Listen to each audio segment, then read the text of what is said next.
You want me to click on chat and see? Yeah, There's nothing there right now. there's nothing on there, but you can click on it. So if somebody writes, you can see it. Okay. Well, I'd like to welcome all of you. You've been very patient in listening to us get ready for this webinar. It's a new technology that we're using called Zoom, and we have about 10 places that we are doing this. There's apparently a whole group of people at one church that's watching us, and that's great. And we're glad that you're there. I'm going to open us with prayer, and then we'll get started.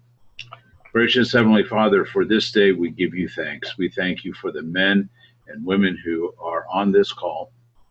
We thank you for the men that you put in our way for us to have a relationship with and to bring into a closer relationship with you, Lord, because that is what this is all about. Be with us. Open our hearts and minds to this, that we will say things and express things in a way that is in the center of your will. And Lord, just continue to guide us as we strive to be a servant of yours. For it is in your name that we have gathered, and it's in your name that we pray. Amen.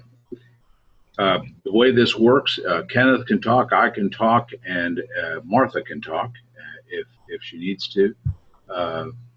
And I do want you to know that tomorrow we will send the PowerPoint that you're about to see to each one of you.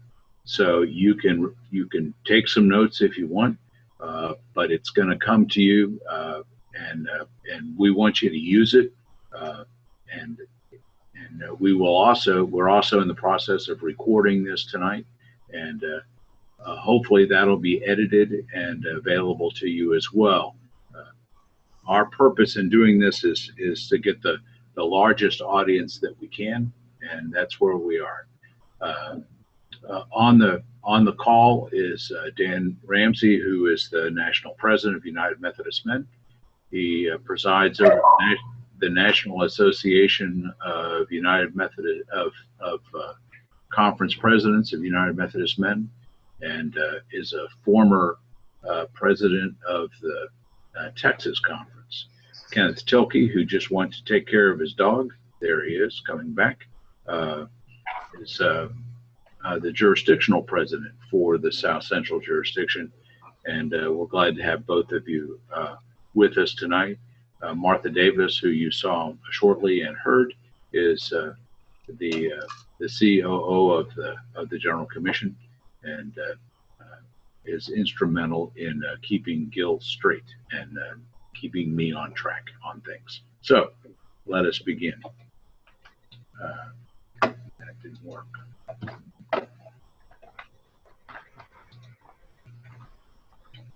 There we go.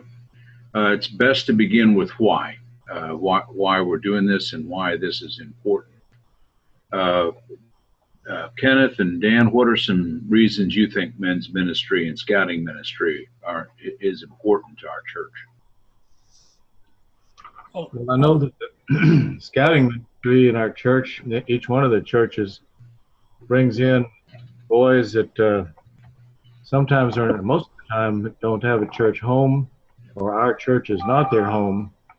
Gives them an opportunity to meet the men there and to be around the church and the church activities, and eventually, and sometimes it does give them a new church home when they join our church, and it gives them some positive aspects as to men's ministry and some mentors that they can watch and live by what they do and what they say around the church. That's great. Dan, how about men's ministry? Why is that important?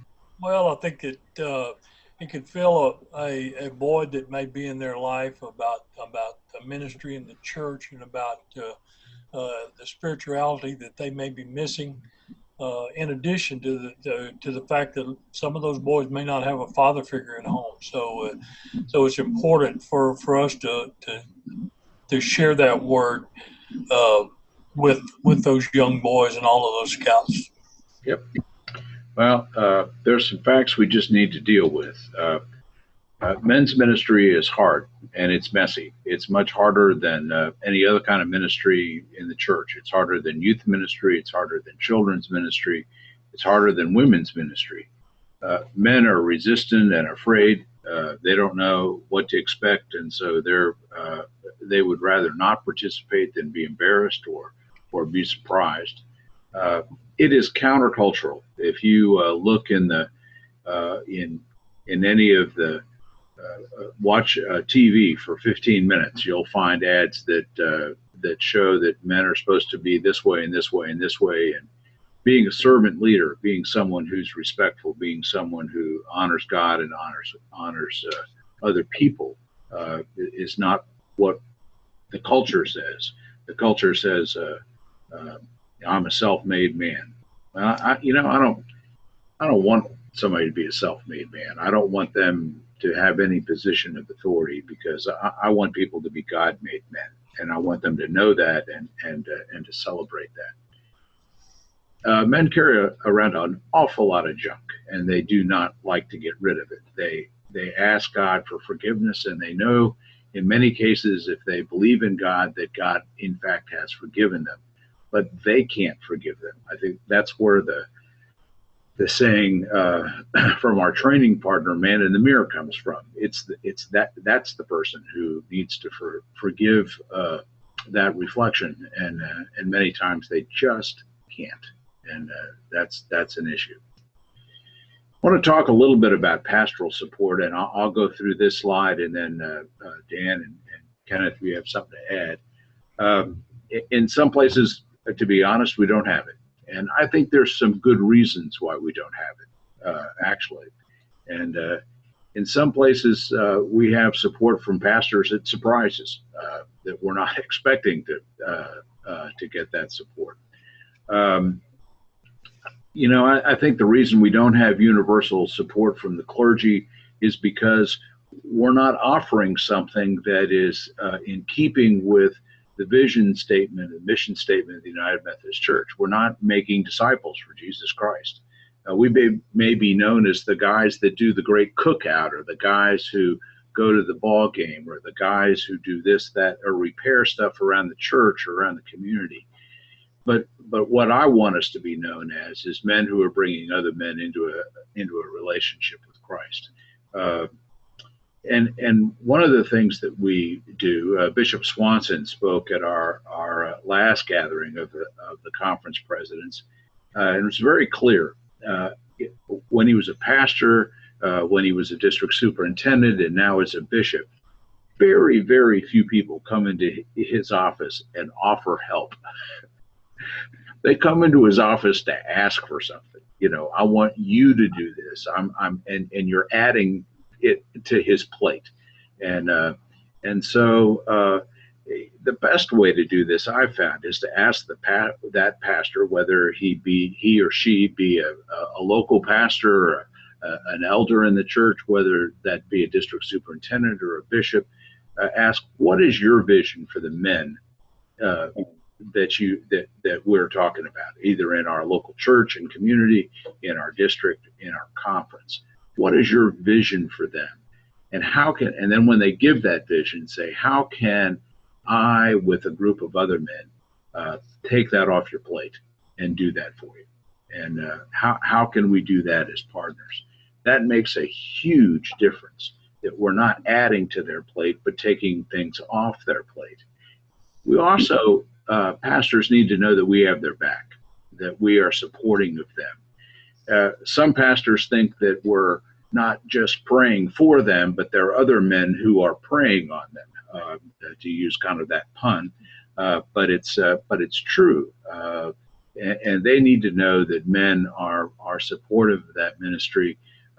Groups of men that gather with a pastor, male or female, before they preach every Sunday is a great witness and a great support for them. I know of a church that men, while the service is going on, that service is piped into a prayer room below the sanctuary, and there's a group of men who meet every Sunday, a different group every Sunday, so that they can be with their family in church. But they meet there every Sunday and pray through the service for the pastor. And I just think that's a different twist on how we usually do it. A lot of times people have a webinar like this, or they go to an event, they get all charged up about men's ministry, and they come in and they start telling the pastor, this is what I need you to do. District superintendent, I need you to send out a memo to every church. We're going to do this, this, and this. And you're adding to their plate rather than taking it off. And what you're adding is not something that makes disciples. And that's what we need to do. Did I miss anything, Kenneth or Dan, or is that pretty got it? No, the thing I would say particularly about the key word in that whole slide is support. I think there's two aspects. I think there's men that are doing ministry in the local church, and sometimes they get complacent and they don't think they're doing ministry, but they need to know that they have support at every level, from the local church to the district to the conference, as well as all the way up to Nashville. And then I think on the other side of that, there are men in the local church, and the local church is the key here, that may not be doing any ministry, and they need the support to help get them started. So I think you've pretty well covered most of that, and it is astounding when you may reach out to them and offer that support and those prayers, how much they're blessed by that. Yep. And of course, that's both on the local level, for the local pastor and for the DS. They both need to know that we're there in partnership with him for men's ministry, and we have things we'd like to accomplish, goals for the year for men's ministry, but he may have also, and just really doesn't have the time needed to make these things happen, but we're there in partnership with him to make it happen. Yeah. And it's great to show support for your district superintendent as well as your pastor. I think we have Pastors Appreciation, month and all that stuff, but reaching out to your DS I think that's important. My older brother I have two older brothers, and one that's in the middle is a retired United Methodist pastor. And when he became, there were 12 at that time. There were, I think, 15 districts in Virginia. And when he became a district superintendent, one of the district superintendents said, Jay, in the next couple of weeks, you're going to have more friends than you've ever had in your life. In about a month, you'll have 14. So, it's not an easy job, and they have to put up with lots of stuff. And for somebody to come in and be positive about something and actually help them with something is something we need to do. Okay, let's move on. If I don't be quiet, we're going to be here all night. There we go. All right, there are some new realities which are pretty obvious. The church has gone on without us men, and praise God for the women that have done great work. We're not trying to displace them, but there's lots to do. The connectional system that we have has an unintended consequence.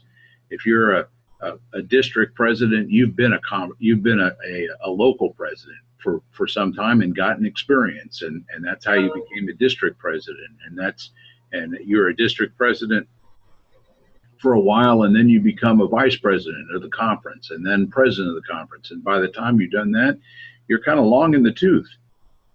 And that's not, it doesn't help young men who have lots of energy and lots of interest in leading. So that's a model we need to look at. In the Book of Discipline, it used to lay out structures that was at every level of the church, and they've changed that in 1996.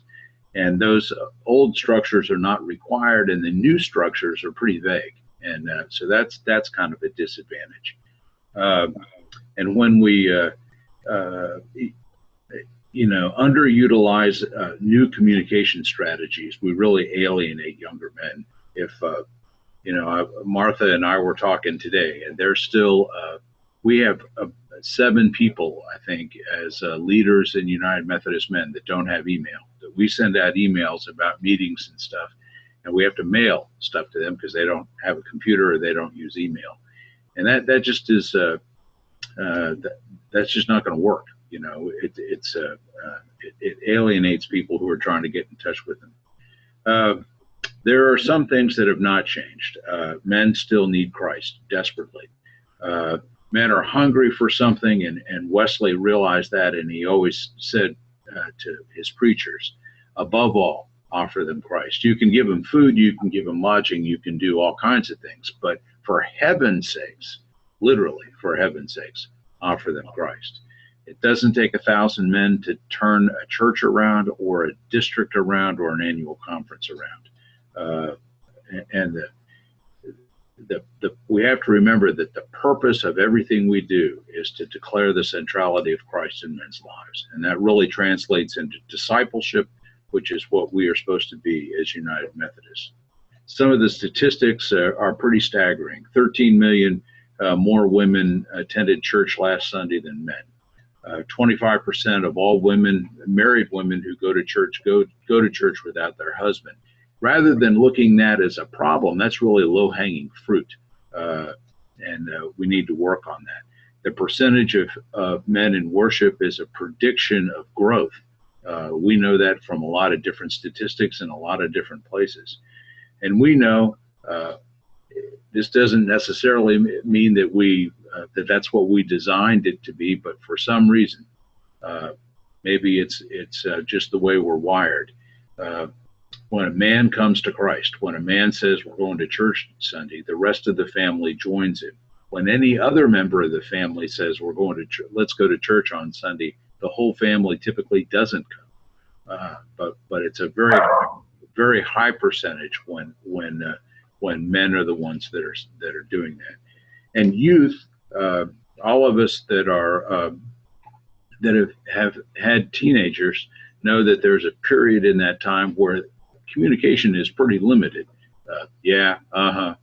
Whatever, that kind of stuff.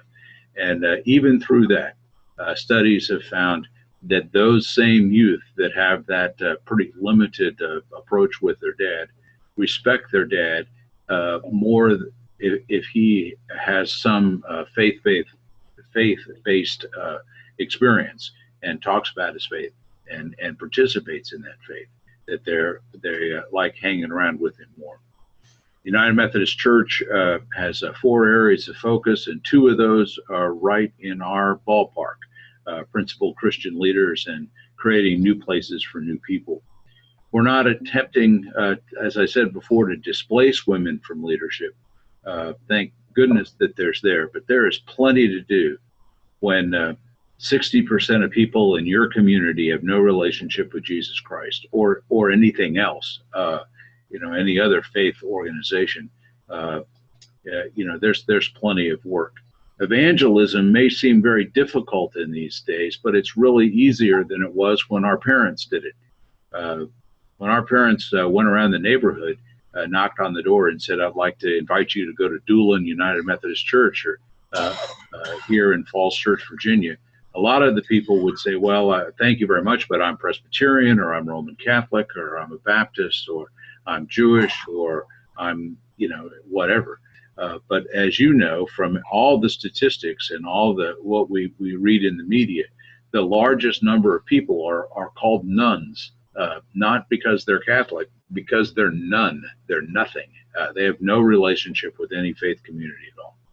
And so it's really, it's easy to be able to do this in a way that you find people who are not involved in church.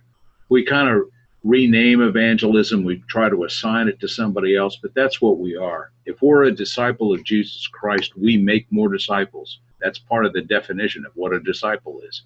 It's a follower who gets more followers, and that's really important. Even people who don't go to church realize some of the problems that we as church folk have in doing this. 57% of unchurched people wonder why their friends who go to church never talk to them about anything spiritual. Unchurched folks with children are more concerned about the spiritual nature of their kids than they are about themselves. This is the one that gets me. 82% of unchurched folks would go with you to church if you did 2 things: if you invited them and you took them. Now, why do you need to be Why do they need to be taken? They have cars, they have transportation. But the reason is they don't want to do that by themselves. They haven't been to church in a long time. Maybe they've never been to church. Maybe their only church experience is going to a wedding. They're not sure what they're supposed to do, when they're supposed to stand up, when they're supposed to kneel, when they're supposed to sing. What's this stuff with waving our hands? Who are we waving at? I don't get that. I'm kind of nervous about this. They don't want to be embarrassed, but they would go with you if you would say, hey, Ralph, why don't you come to church with me? I'll come by and pick you up. We'll have lunch afterwards at my house. 82% would be somewhat likely. That, again, low-hanging fruit. So what should a church look like? Bishop Trimble, bishop in the Iowa Conference, says the church is at its best when the folk inside can't wait to get outside and the folk outside can't wait to get inside. In other words, church is excited. The folks who are inside are so excited about Jesus, they can't wait to get outside and tell other folks about it. And folks outside drive by that church and go, something's happening there. I mean, there's those people who are doing all kinds of stuff. I see them doing this and this and this and this. That's a place I need to be, and so that's what we do. There's got to be a balance of that. It's got to look both with personal holiness and social holiness. Personal holiness like prayer and reading the Bible and worship, but social holiness and putting those things into practice and feeding the hungry and visiting the sick and those in prison, taking care of vets, doing habitat things. You have to do both. The church has to have both of those things. So the church should look like, you have to imagine what your church should look like to a visitor or to somebody who hasn't been to church in a while. If you think it's only, 12-year-olds and to 22-year-olds that are looking at your website, you're mistaken. Because I think that's how a lot of people are finding churches in these days. We have the church that we attend here in Tennessee. We have two different families that are members of the church because they did a Google search and said, what's the church closest to my house? And a couple of them came out. They looked at websites. Our website looked pretty good, and they went, well, I think we'll go there, and so they came and joined the church. So be careful about that. Does the website show that there's a balance? Does it show that it's not just we take care of ourselves, but that we take care of people in the community too, that we care? Because if they say we take care of our members, we love our members, we love our members, what's that say to a visitor? You don't count. You're not a member, so you're not going to fit in here. So just be mindful of what that does. When it lists the ministries, does it list anything for men? In your website, check tonight when we're done. Look at the website of your local church and see what it says about men. And is there anything listed there? Is there anything for young adults? Because if those aren't listed, well, there's nothing for me there. I'm not going to go. Is it current? Some of the websites literally will have things like, Methodist men, come in March 2009. We're going to have a great time. We've had it breaks your heart when you see that, and what it shows is that people are just not doing their job and they're not looking at it. Almost every website in the Methodist Church says either directly or indirectly to someone who is looking at that site, there's a place for you at yada yada United Methodist Church. And if it says that, is there a place? You need to that's part of our job, is to make sure there's a place for those people who come to visit. We need to talk just a little bit about monthly meetings. Most churches have them. It's a meeting. We kind of laugh about them. They're meet and eat organizations, and they do serve an important purpose. There's a relationship that folks that come to that have that they don't get anyplace else because they keep coming. They often have good speakers and do good projects, raise money, do things for the church, but it reaches a relatively small number of people, of men in that church. The most important thing to realize is this: the people everybody who wants to go to that meeting is going to that meeting. Amen? Everybody. who wants to go to that meeting is going to their meeting. The people who aren't going didn't forget. It's not that they suddenly forgot where the church was. It's not because they had some other appointment. It's that they didn't want to come. I have a Dan and Kenneth and I all attend the Texas annual conference meeting in Houston. And there's a friend of ours that every time he sees me, he puts his arm around me and says, Gil, every time we have a meeting in our church, we have a men's meeting, we have over 120 guys there every time. It's great. Isn't that great? It is great. They have 5,000 members at that church. So if you figure 2,000 of them are men and they've got 100 or 120 guys, what are you doing with the rest? We did a workshop on understanding men's ministry in a church in Atlanta. They knew, not only did they know how many men they had in church, they knew their ages, they knew a lot of times what they did for a living. They had all kinds of data, but it took somebody else from outside the church to talk to them for them to realize that though they had over 2,350 men, they were only reaching about 100 or 150 a week. And they needed to find other things to do for the other men. So that's what we want, is for you need to realize, don't throw away what you've got with the Meet and Eat organization, but don't think that that's serving all the men of your church.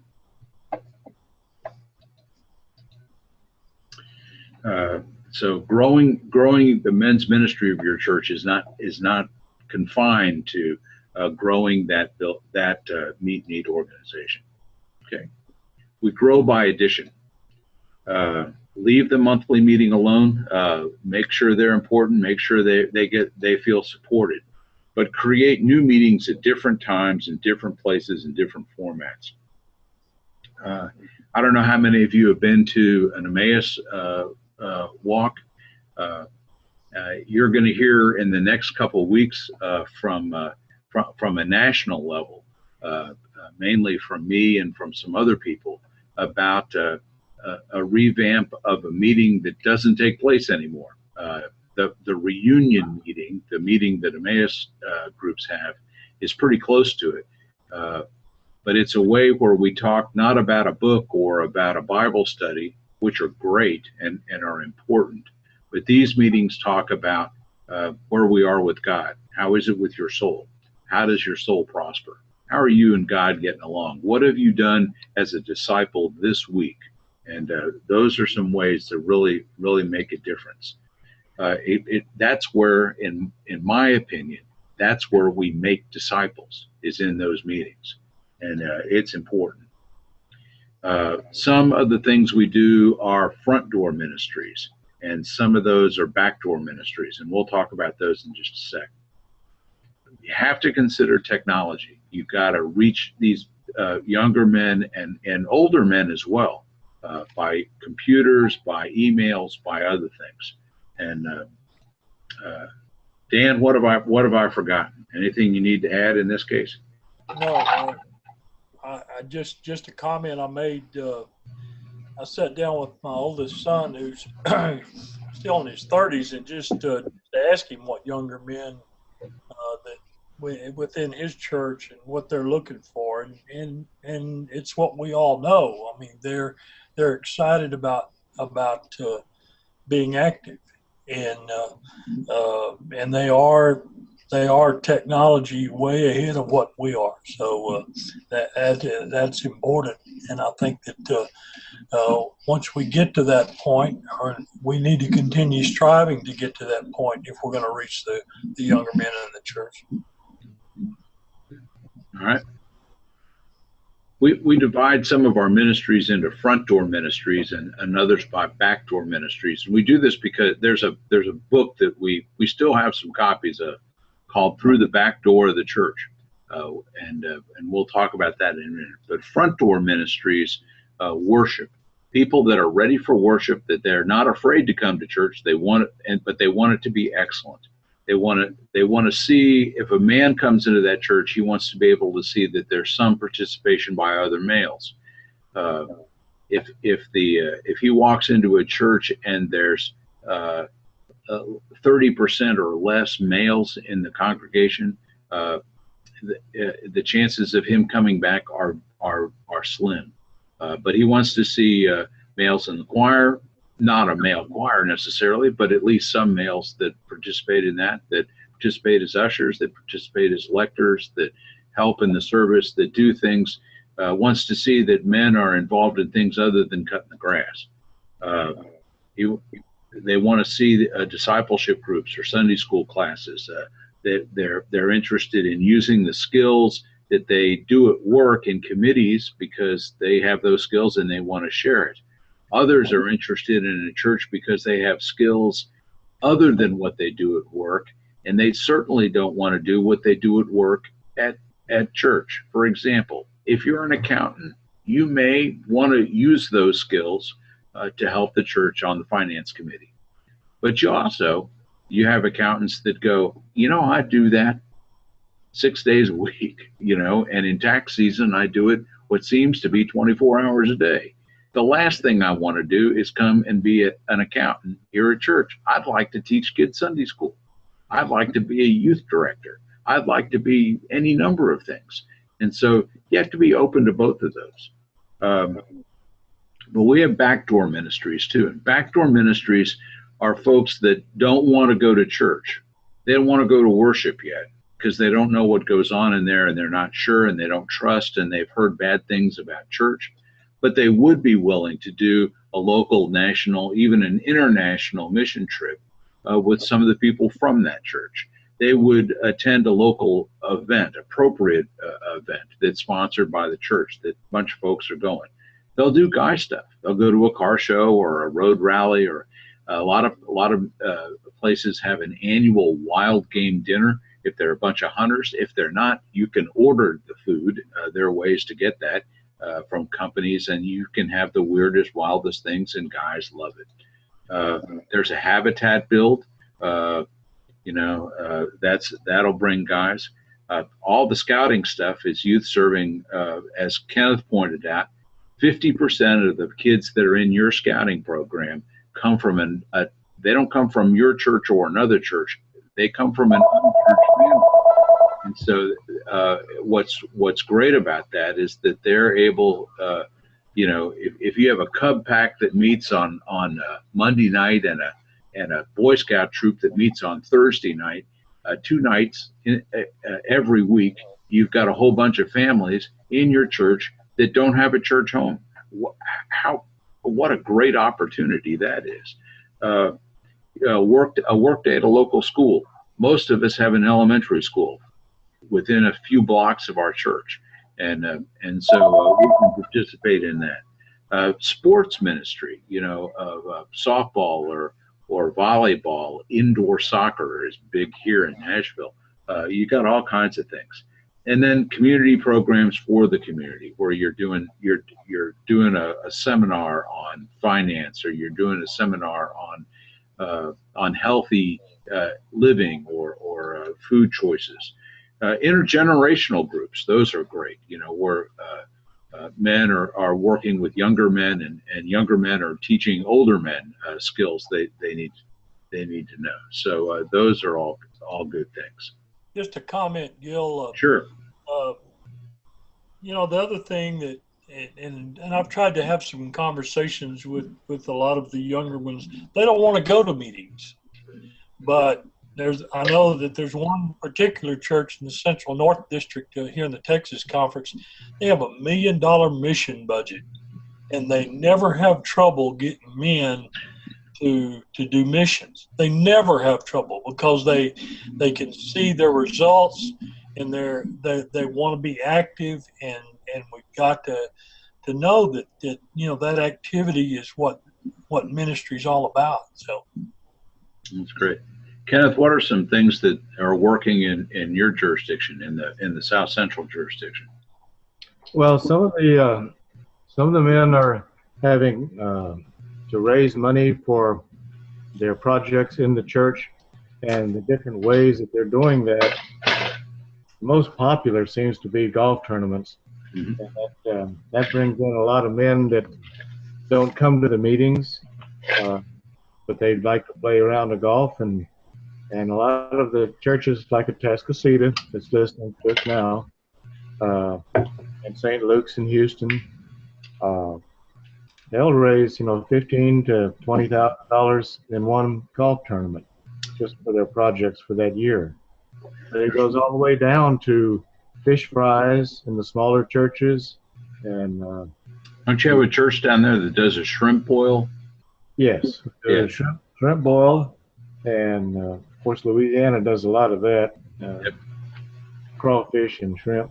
Yeah. Also, we do chicken fried steak drive-throughs to raise money for our projects in my local church, and we also do a chicken barbecue. And it depends on how big your budget is that year. What things are you supporting? What are your projects and your goals?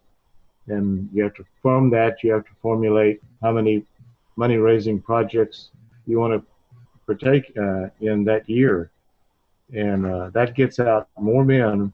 We actually have twice as many people show up for a project or for a mission project than actually show up for the meetings. Yeah, that's right. And it's just a lot of times it's just kind of common sense kinds of things. Sometimes it's a little imaginative, and those work well. I know that there's some churches in the jurisdiction that have gotten old, beat up 40-foot containers and turned them into medical clinics that go overseas. There was I don't know if it's still going on, but there's a town in Missouri that a Methodist men's group that on St. Patrick's Day has this big potato thing that they do. Everything that they, potato soup and all kinds of stuff. And if you're anybody in that town, you're at that church, at that project, and the whole time that the people are eating, they're surrounded by posters and pictures and handouts of all the ministries of that church that are enabled because of potato soup, and so they get new members every year as people do that. So this is a list of ministries. I'm not going to go through them because we'd be here till the Super Bowl's over, and we don't want to do that. But some of the things that we do that we're expanding prison ministry, and we're working in that in several of the conferences in the South Central jurisdiction. Strength for Service, the devotional book that goes out to servicemen. We have another one that goes out to first responders, and we're doing a lot of things with that. As many of you know, we have a fairly small staff. We have 7 staff in Nashville and 4 deployed staff that are in the field. 1 lives within your jurisdiction, and so those folks do a lot of teaching. Jim Besh does a great leadership program called Lead Like Jesus.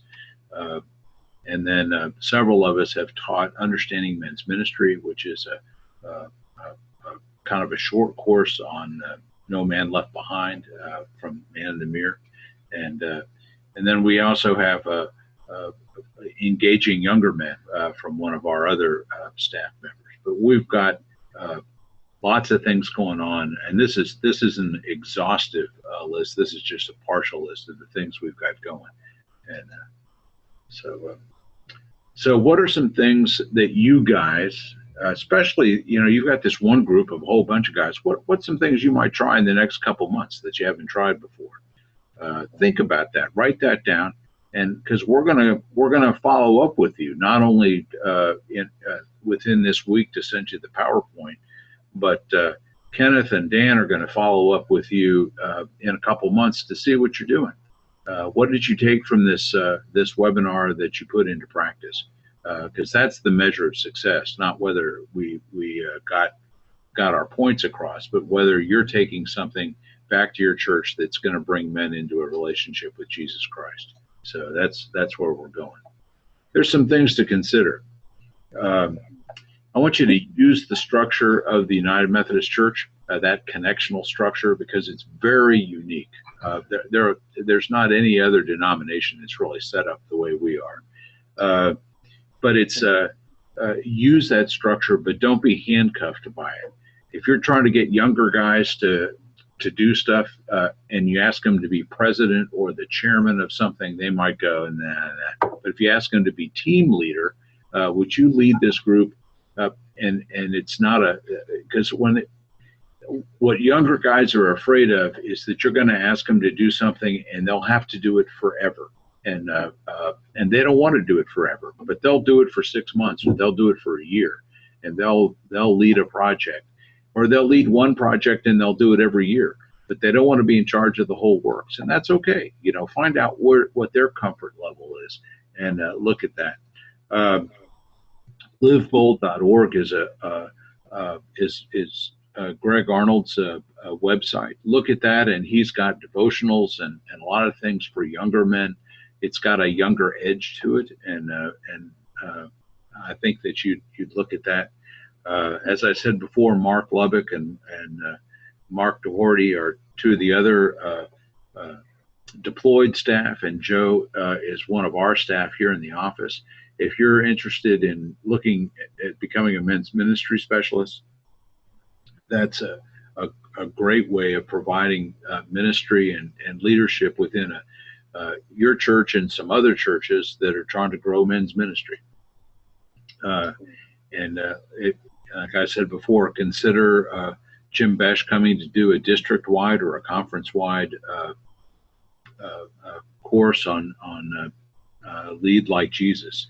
That's Ken Blanchard's work, one that wrote 1 Minute Manager. When he was in his 60s, he retired and discovered that the model for leadership that he really had been working on was found in a book that he never really read and studied. And it was found in Matthew, Mark, Luke, and John. So he became a Christian, joined the United Methodist Church, and now writes only books about leading like Jesus. And it's great. It's the best leadership training I've ever seen. So as I get to see the United Methodist Church from a different angle, from working with local churches all the way up to serving on committees and boards and other things for the whole denomination. So we're doing better in a lot of different ways, and I'll give you some news that nobody else knows but me. Well, there were a bunch of us at this meeting, but you'll be the first ones to know from your jurisdiction. We have more professions of faith than we have. We're seeing an increase in that, an increase in small groups that are focused on discipleship, more hands-on mission, more new worship services for different folk, and that's working out well. We've seen a good growth in men's ministry.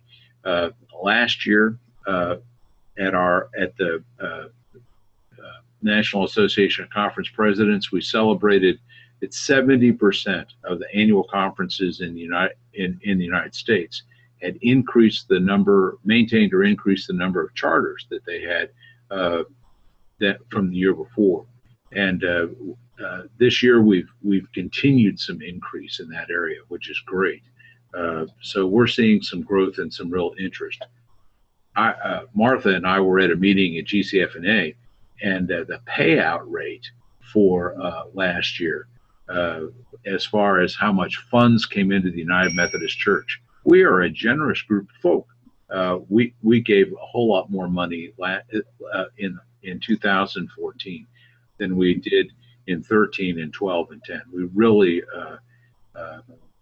reached some overshot some goals that we had set. So thank you for your generosity, and that's what keeps us afloat. We need to we raise 75% of our own budget, and so we thank you for your donations through charters and EMS and other ways of being a legacy builder and a circuit rider and those kinds of things. So what structures do you need? Kenneth and Dan and I have been working with conferences and jurisdictions to help alleviate some of the shortage of of open positions within organizations. So at a conference level, you've got to have a leader, and you've got to have a leader elect. In fact, in the installation service that we use for every level of United Methodist Men, one of the things they are charged with, you would be charged with in your local church if you're a leader, is will you, upon taking this office, immediately mentor someone to take your place? And we have to have that. We can't go with conferences and districts and local churches without leadership. So you have a leader elect, the treasurer, take care of the money, and reps from each district. There are, Kenneth, in our jurisdiction, we have some needs in that area, I think. Yes, we do. We have about half the districts filled. Yes, we've got about 45% of district presidents' spots are vacant. And of course, with no president there, then he doesn't have a treasurer or a leader elect or a secretary or anyone else to help. So we have 4 conference presidents that are not in place out of the 12 or 13 conferences that we have in our jurisdiction. So but we're working on that, right? And Yes. we're going to turn that around. I did get an email just about an hour ago from Jim Calloway, and they had he's in the Southwest Texas district. He's a conference president, and they had their retreat this weekend, and they, along with the Rio Grande Conference, came together and voted on merging their 2 conferences, the United Methodist Men's Conference, into the Rio Texas Conference. Right. And they're got a new constitution, and they've got new bylaws that they voted on, and they've informed every one of the district superintendents that they are now one group as far as United Methodist Men are concerned. That's great. That's great news. So, as Kenneth can attest, probably better than anyone else in United Methodism, certainly in men's ministry. Kenneth, unfortunately, has had a lot of experience in helping annual conferences that combine and annual conferences that change the number of districts they have. And sometimes you get lost in the shuffle in that, and it takes a while to put it back together. But once it's in place, and the tradition of that place is set, we have a district in the Texas Conference. As long as I've been doing this, they've always had a great president, and they've always had a full cadre of everybody, and it's amazing, and they do amazing ministry, and it's partly because of that great organization. So I do that.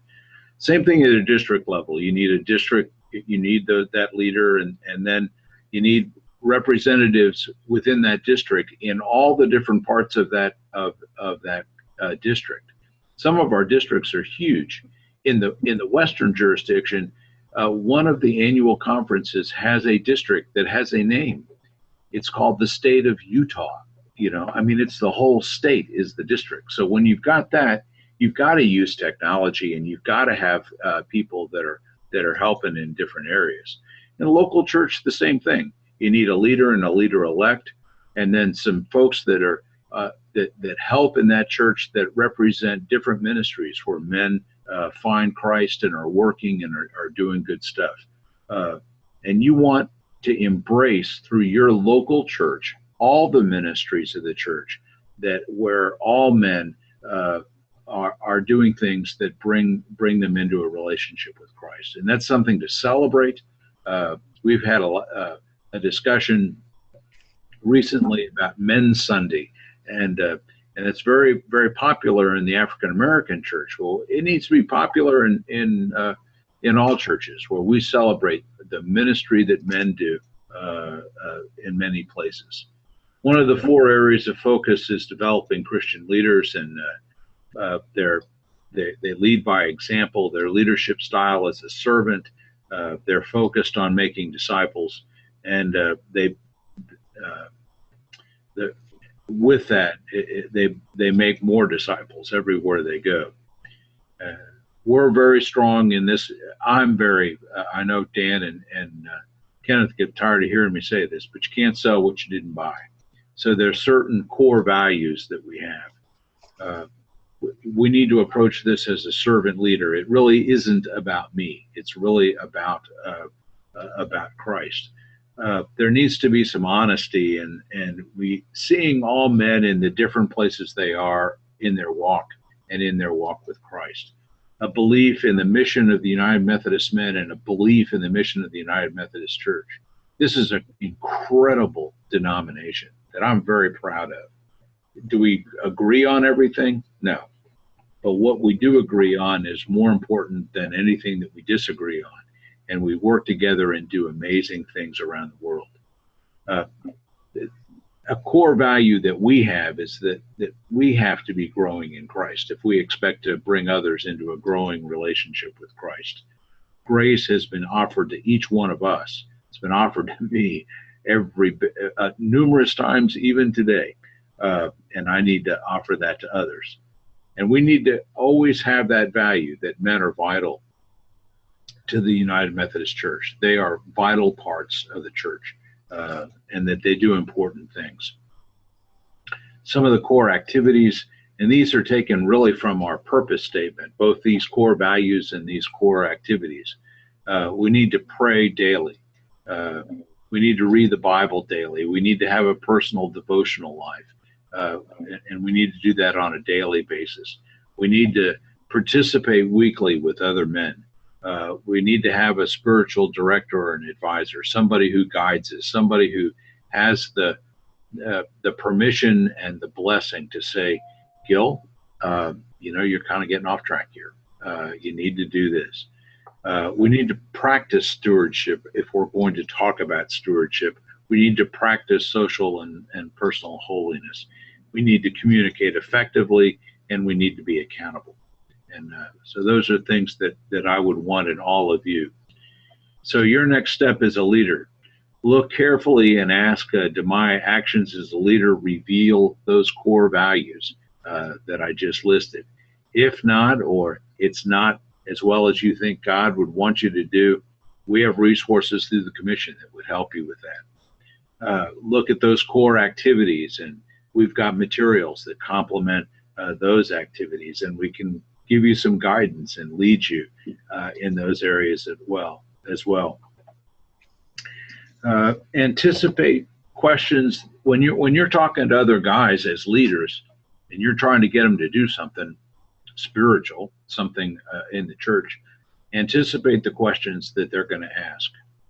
I think this is somewhat confessional, but it illustrates the issue.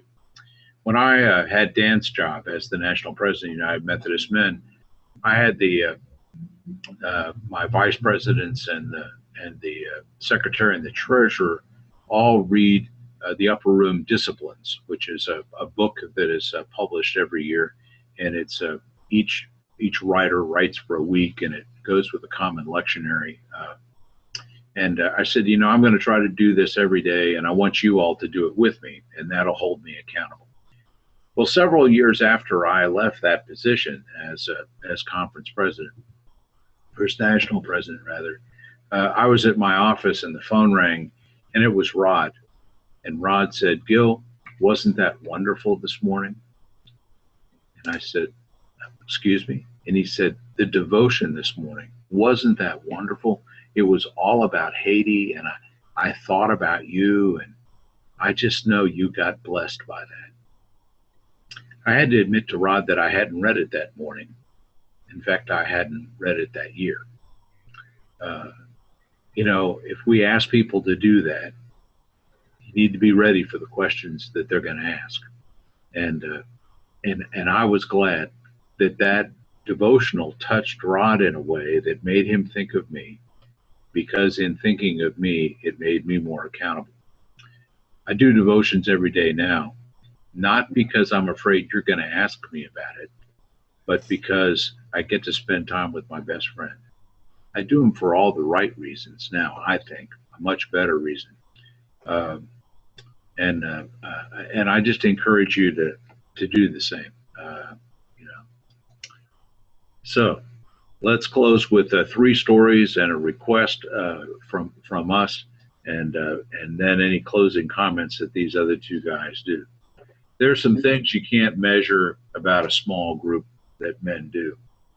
When I took this job and moved to Tennessee, we visited several churches, and we joined a church, ironically, about the same size and with the same joys and problems that the church that where my membership still is in Nacogdoches, Texas. We started they had a meet and eat Methodist men's group that wasn't chartered, and it is now. And but there are a lot of guys that wanted more than that, and so we started a small group. Met on Wednesday nights. We meet from 6 to 7, and it's very un-Methodist because no food is involved. If you want food, you bring it with you and eat it on the way. And so we started that, and we've done some Bible studies and some other accountability, self kind of stuff about talking where we are with God. It had gone about, 3 or 4 months. And without knowing that the other had done it, 2 of the wives in that, whose husbands were in that small group, each one privately, separately, took me apart and took me aside and said, Gil, I don't know what's going on Wednesday night. And I don't really want to know. But for God's sake, don't stop. Because my husband is different. He's a better husband. He's a better father. He's a better son. Please don't stop. Now, with all the measurements that we do at the Methodist Church, that doesn't show up on anything. But that's what's important, and that's what it's all about. Dan made some calls to some local churches, and I'll let him tell about 1 or 2 of those. Probably a little over a year ago, I decided, in looking at our men's ministry, the big thing that we have questions about has to do with communication.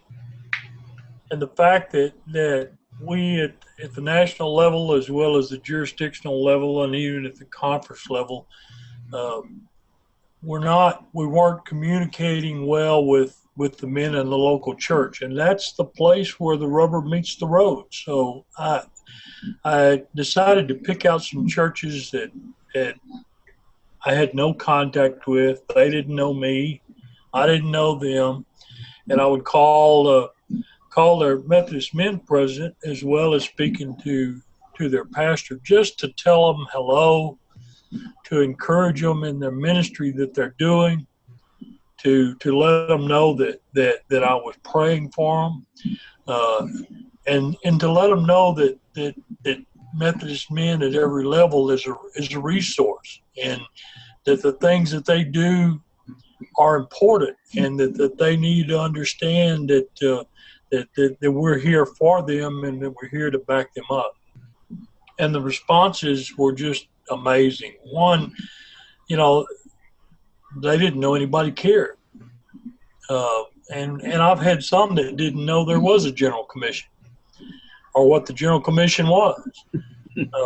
So the thing is that we, regardless of what level we are, even if you're in the same town and there's a local church that you may not have a connection with, or you may have a connection with, a phone call helps to spread the word of the ministry that men are involved in. It not only does that, but it besides the fact that you're able to share the blessings that come out of all of the ministries, there were some local churches that were struggling. and we're able to just share with them some things that were going on in other local churches that helped them to get started.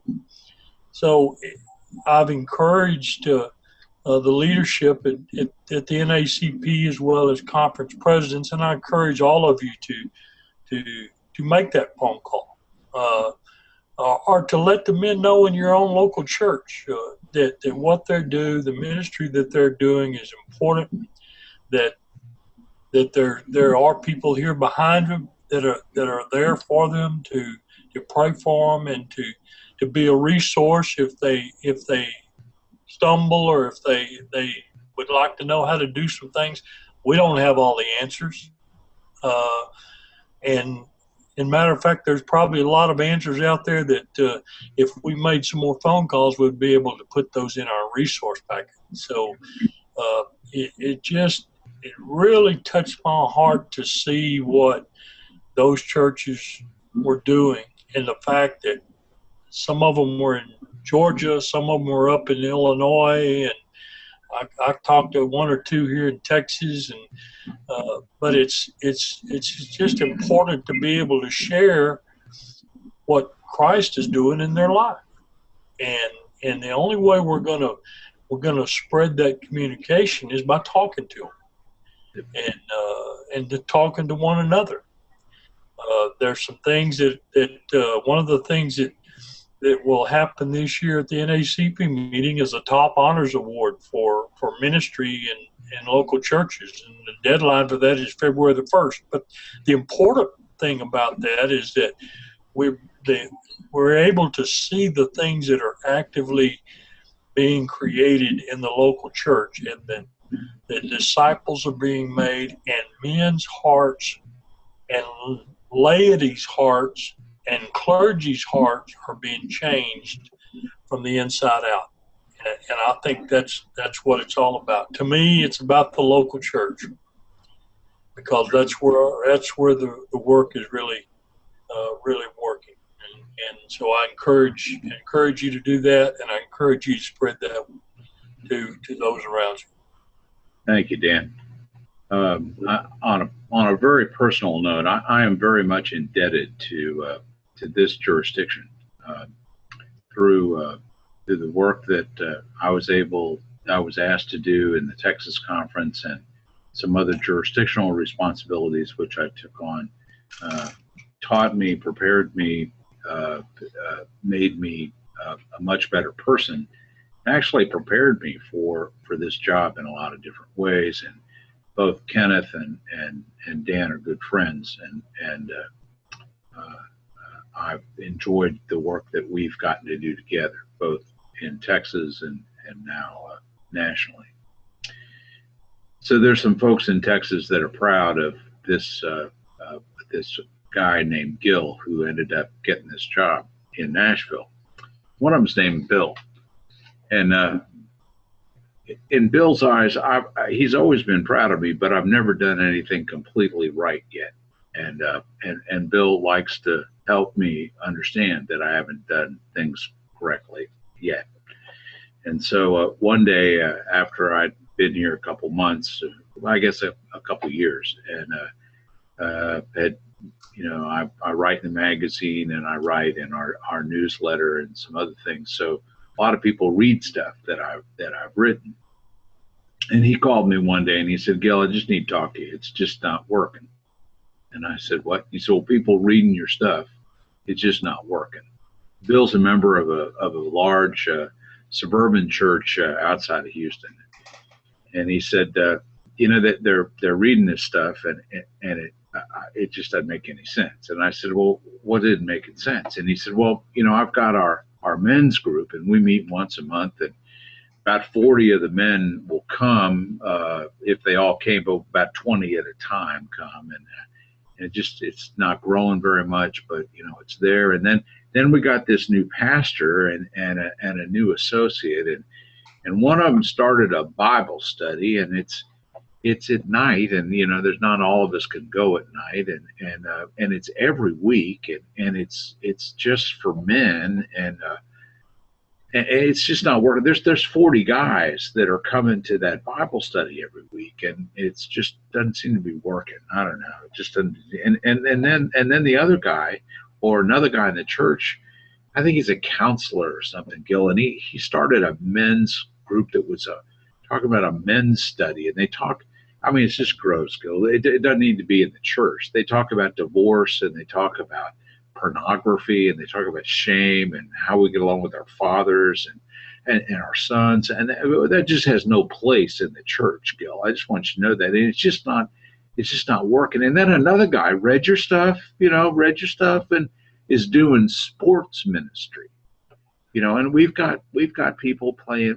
Gil, we have 45-year-old men playing softball, and it's just not pretty to watch, and it's just it's dangerous, and it's just terrible, that they're doing that.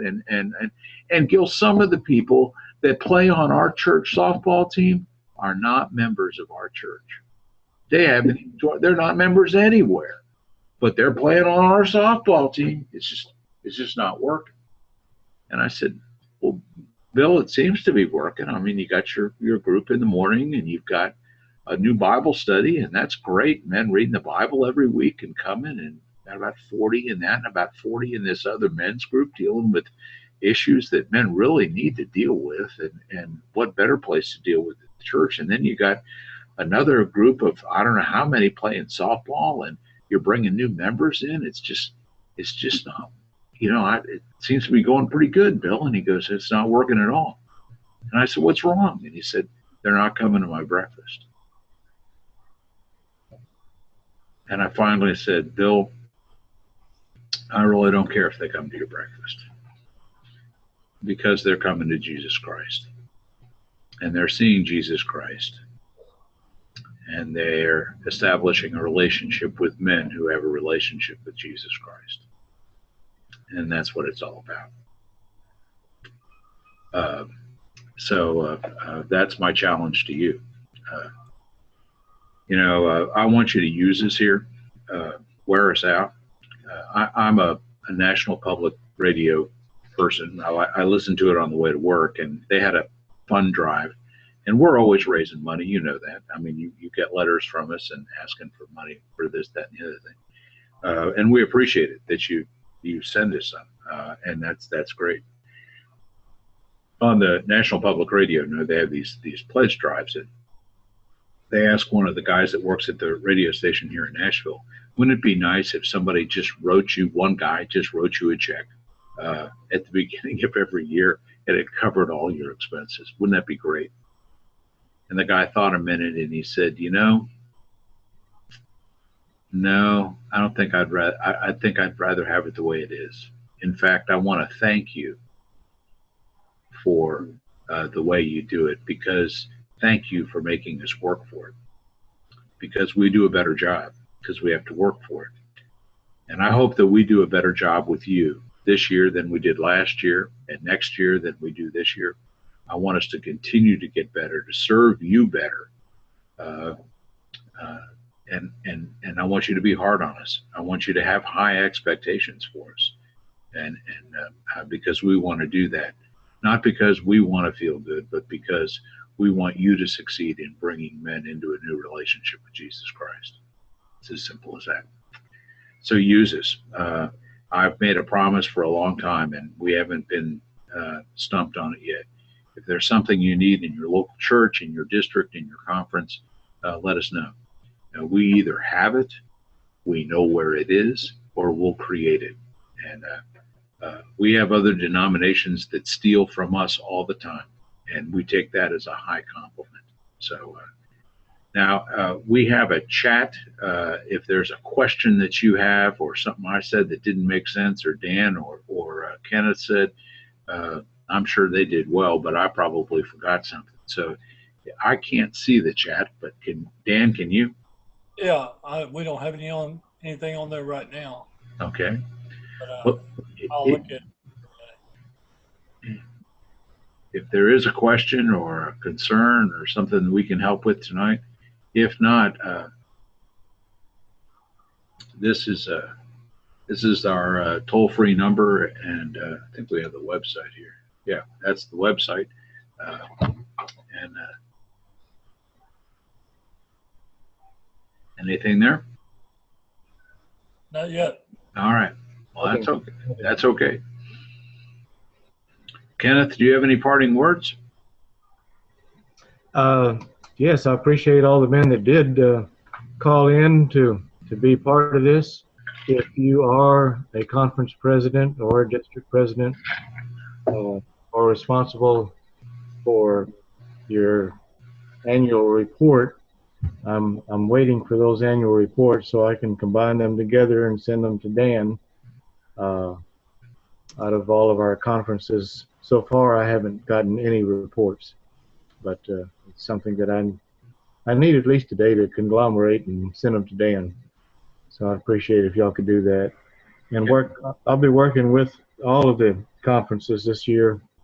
Is one of my goals to see if we can get all the conference presidents and all the district presidents in place, elected officially, and have them a core group to work with them, because we all know from past experience that these jobs are very complex and you can't do the job successfully by yourself. So you do need help. And I will be glad to help you any way I can to make that happen. Thank you, Kenneth. And I just want to reiterate that we don't have any success with Lone Rangers. I would love to tell you, oh yeah, well we had an exception. No, we've never had an exception. So please don't be one. It doesn't. You need more than Tonto too. You need a whole group of folks to be with you. Absolutely, yes. And that's what Dan's working on, and that's what Ken's working on, and that's what we're trying to do. So anyway, okay, Dan, a closing comment? Just probably the first or second week of next month of February, Martha will send out a more detailed agenda for our NACP meeting that occurs in March. Be a little bit different.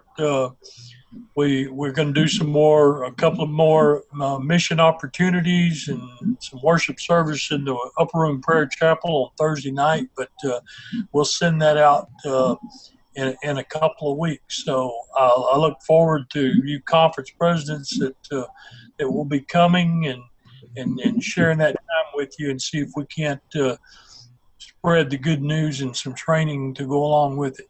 And so it is a blessing for us to be able to do this and to share this time with you. And I want all of you to know that I pray for you in the ministry that you are in. And my final comment would be, don't ever give up. Don't ever give up. I've got 2 of my 3 kids that are coaches, one at the high school level and one at the collegiate level, and their profession and their sports, and they preach this to their players all the time, is don't ever give up. Well, it's the same way in life. Don't ever quit serving Christ. So thank you for being on, and that's all I've got, Gil. All righty. Well, thank you. I'd like to thank you too. And again, I thank you for the support of the General Commission through your charters and your EMS and your legacy builders. Makes a huge difference. And I just appreciate if you have questions or bright ideas. We have guys that call and say, I got a crazy idea. This is what we did, and we did that. And I see Martha has put her face back up there so you can see her. And Martha, do you have any parting words for us?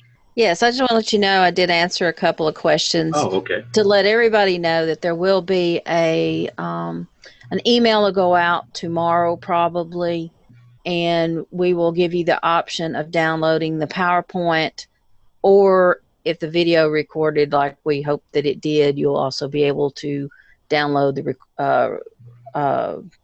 the recording also.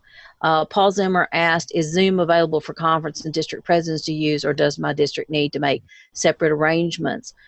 There is a free version of Zoom. If you go on to zoom.us,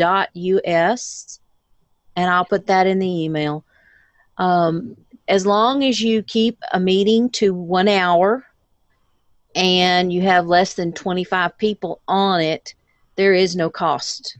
You can sign up for a free account. So I would encourage you to go to zoom.us and check it out. And the format that we're using tonight is a webinar format where we can't see you, but you can see the four of us. In a meeting format, which is what the free version is, you see everybody and everybody can talk. But when you get this number of people on a call, on a meeting like this, it really requires that you not have an open mic for everybody, because everybody has a dog and everybody has a grandfather clock, and there's their phones going off, and the TV in the next room, and a grandbaby or a baby crying, or someone knocking at the door, or somebody has a cold, or there's all kinds of distractions, and so it becomes a cacophony, I think they say, of noise. So this works better for these kinds of situations. But we've at the commission, we've tried lots of different things, different formats, from GoToMeeting to Skype to Google Plus, and we're now using Zoom, and it's better and clearer than anything we've used before. And that's and how did we know about that? Well, because Martha goes to meetings where this new technology is looked at, and so she came back and said, "I found out about something. Let's try it." And so we have moved all the meetings that I have 4 electronic meetings a week, and they're all on Zoom, and it works really well. So, and if you have a Zoom meeting, you can still share videos and PowerPoints and documents and all of that, just like you would see here, but everybody could talk. That's the only difference. Everybody would be able to talk on the meeting. They can mute their mics, or you may be able to mute their mics if you didn't want them to, but you would have all the capabilities that the webinar has, except I